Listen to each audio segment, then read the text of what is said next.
जैसे कि मान लीजिए आपके पास क्वेश्चन है क्या, ये देखिए 2 sin x बराबर x प्लस 1/x। अब ध्यान से सुनिएगा, लेफ्ट हैंड साइड में ये फंक्शन बैठा हुआ है और राइट हैंड साइड में ये फंक्शन बैठा हुआ है। अब जो लोग भूल गए होंगे, इसका मैंने आपको ग्राफ प्लॉट करवाया, कॉपी उठा के देख लीजिएगा रिलेशन एंड फंक्शन वाले चैप्टर में। ठीक, इसका ग्राफ किस तरीके से आया था, यदि आपको एक बार मैं याद दिलाना चाहूं ताकि आप इसकी रेंज निकाल लें। ये ग्राफ कुछ इस तरीके से था, ऐसा। ठीक, ये आपका यहाँ +1 था और यहाँ आपका क्या था, -1 था। ठीक, और इसकी जो रेंज थी, यहाँ से आपने यहाँ पर लेके आए थे और यहाँ से यहाँ पर। ठीक, सो ये नंबर था आपका 2 और ये नंबर था -2, याद है। -2 से लेके -∞ और 2 से लेके +∞ यूनियन। तो इसकी जो रेंज थी इसकी, है ना, ये राइट हैंड साइड का ही ग्राफ बना हुआ है किसका, x + 1/x का। तो इसकी जो रेंज होती थी वो होती थी आपकी कितनी, चेक कर लीजिए। इसकी जो राइट हैंड साइड की रेंज होती थी बच्चों, वो थी -2 से लेकर -∞, है ना, और -2 पे क्या था, क्लोज था आपका, है ना, -2 पे आपका क्लोज था, ओपन यूनियन, यूनियन 2 से लेके इन्फिनिटी ओपन। ठीक, ये आपकी रेंज थी राइट हैंड साइड की। और इसी तरीके से लेफ्ट हैंड साइड की रेंज आप निकाल सकते हो, कैसे, sin x की रेंज कितनी होती है बताइए, sin x की रेंज कितनी होती, क्लोज इंटरवल -1 से 1। तो अगर आप 2 से मल्टीप्लाई करोगे तो 2 sin x की रेंज कितनी आ जाएगी, याद है, मल्टीप्लाई करोगे तो -2 × 1, 2 × -1 -2 एंड 1 × 2 2, करेक्ट। तो इस तरीके से इसकी राइट हैंड साइड की जो रेंज आ जाएगी कितनी आ जाएगी, -2 से लेके 2, ये लीजिए। अब चेक कर लो, ये लेफ्ट हैंड साइड की रेंज है, ठीक, और ये है इसकी क्या, राइट हैंड साइड की रेंज। अब क्या दोनों की रेंज में कुछ कंपेरेबल है, मतलब कुछ कॉमन है, दोनों की रेंज में कुछ कॉमन आ रहा है, यस सर आ रहा है। ध्यान से चेक कर लो भाई, ध्यान से चेक कर लीजिए, कुछ ना कुछ कॉमन आ रहा है, यस सर। क्या कॉमन आ रहा है, देखो 2 इसमें भी है, ठीक, और 2 इस पे भी है, -2 इसमें भी है और -2 इसमें भी है। तो दोनों की रेंज कंपेरेबल है, यानी कि सॉल्यूशन क्या पता निकल जाए, सॉल्यूशन क्या पता निकल जाए, सॉल्यूशन निकल सकता है, सॉल्यूशन निकल सकता है। ठीक है स्टूडेंट, सॉल्यूशन निकल सकता है। ओके नाउ अब ध्यान से चेक करिए, क्या, यस, देखो -2 से 2 के बीच में, जरा नंबर लाइन पे चले जाइएगा, -2 से 2 के बीच में, ध्यान सुन लो, -2 से 2 के बीच में, यहां तो आते हैं नंबर बट इसमें तो नहीं आते ना, ध्यान से चेक कर लेना।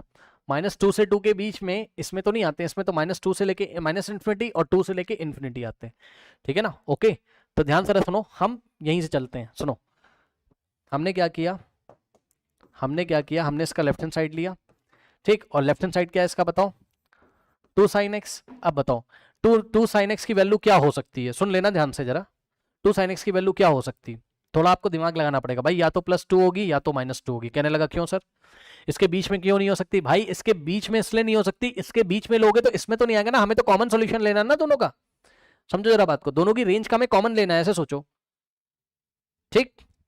ओके, तो हमने बोला 2 sin x क्या हो सकता है, या तो +2 होगा या तो -2 होगा, ठीक, ऐसा हमने सोचा। मैंने आपको बताया ना, चेक कर लो भाई दोनों में कॉमन क्या है, मैं लिख दे रहा हूं, दोनों की रेंज में कॉमन क्या है, common values in range of left hand side and right hand side. भाई खुद देख लो, अगर इसके अलावा कुछ आ जाए तो मुझे बता दो, देख लो ना भाई, देख लो +-2 के अलावा कुछ पॉइंट कॉमन है नहीं। तो मैंने कहा कि भाई लेफ्ट हैंड साइड की वैल्यू क्या क्या हो सकती है, अगर हम इस इक्वेशन को सेटिस्फाई कराएं तो लेफ्ट हैंड साइड की वैल्यू क्या क्या हो सकती है, लेफ्ट हैंड साइड क्या है 2 sin x, ये या तो +2 होगा या तो -2 होगा, ठीक है, बहुत अच्छी बात। अब इसी तरीके से आपने सोचा किसके बारे में, राइट हैंड साइड के बारे में।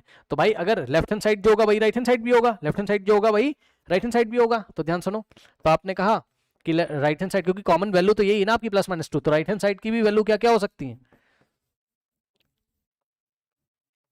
+-2। अब ध्यान से सुनना जरा, ध्यान से सुनिएगा जरा, ध्यान से सुनिएगा जरा, देखिए ध्यान से सुनिएगा जरा, इस बार ये वही वाला केस है क्या कि range is comparable, range is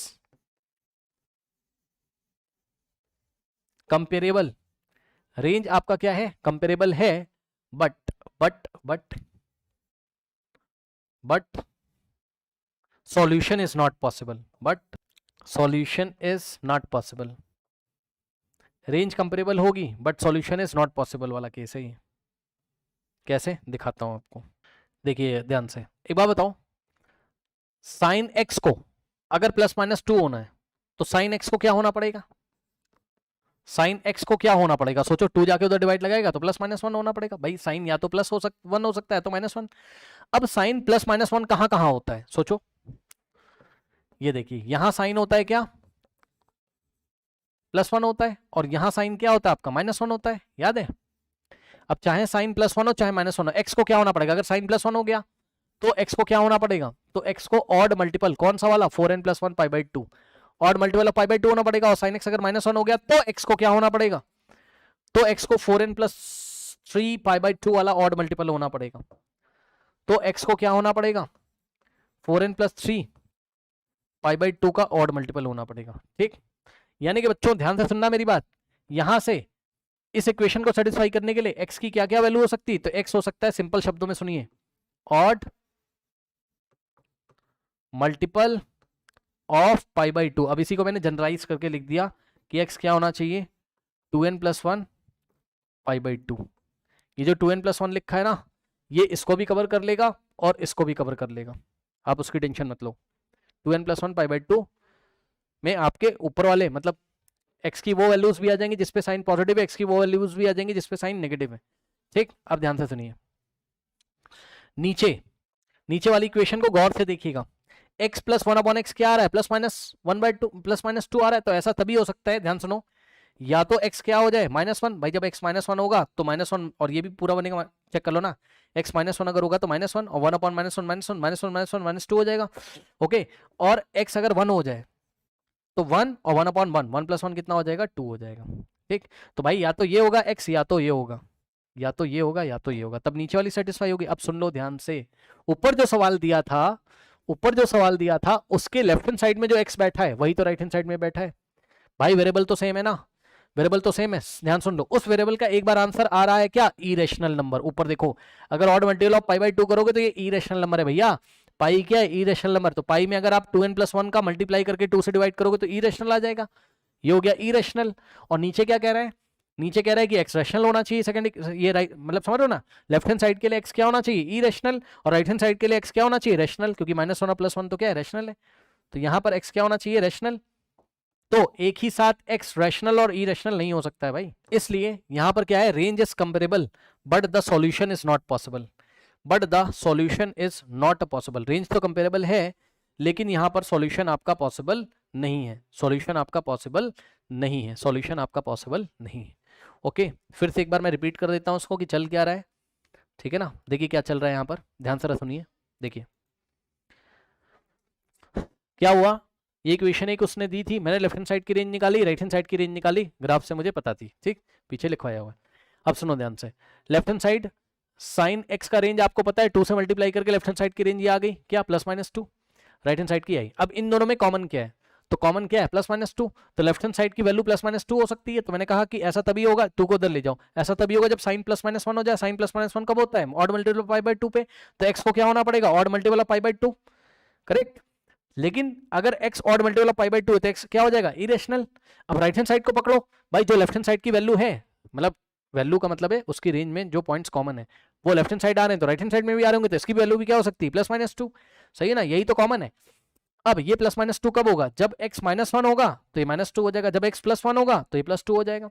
लेकिन x चाहे +1 हो चाहे -1 हो, तो जो राइट हैंड साइड है उसमें x तो रैशनल जैसा बिहेव कर रहा है और लेफ्ट हैंड साइड के लिए x इरेशनल जैसा बिहेव कर रहा है। अब ऐसा तो हो ही नहीं सकता कि x एक ही टाइम पे दो नंबर जैसा, यानी कि रैशनल जैसा बिहेव करे, इरेशनल जैसा बिहेव करे, तो इसका सॉल्यूशन पॉसिबल नहीं है। तो यहाँ रेंज कंपेरेबल होने के बावजूद भी सॉल्यूशन पॉसिबल नहीं है। ओके,